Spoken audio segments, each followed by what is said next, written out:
Is your AT&T modem stuck with that frustrating blinking white light, leaving you offline? Don't worry, we'll get your internet back in no time.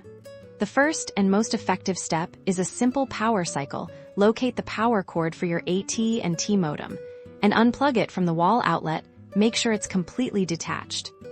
Next, unplug the power cord from the back of the modem as well. This ensures a full reset now. Let's give it a good 60 seconds. This allows the modem to completely discharge any residual power, which is crucial for a successful restart.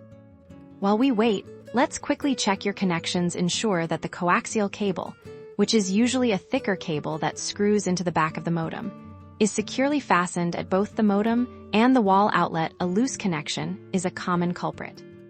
Also, verify that the Ethernet cable, if you're using one to connect to a router or directly to a computer, is firmly plugged into both the modem and the device. Time's up. Now, plug the power cord back into the wall outlet. You'll then reconnect the power cord to the modem. Your modem will now begin its boot up sequence. Observe the lights. You're looking for the lights to become solid, indicating a stable connection. This process can take a few minutes, so be patient.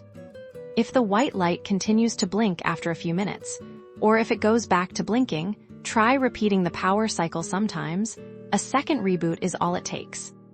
Once the lights on your AT&T modem are solid, try connecting to the internet. If you're still experiencing issues, it might be time to contact AT&T support directly, as there could be a problem with your service line or the equipment itself.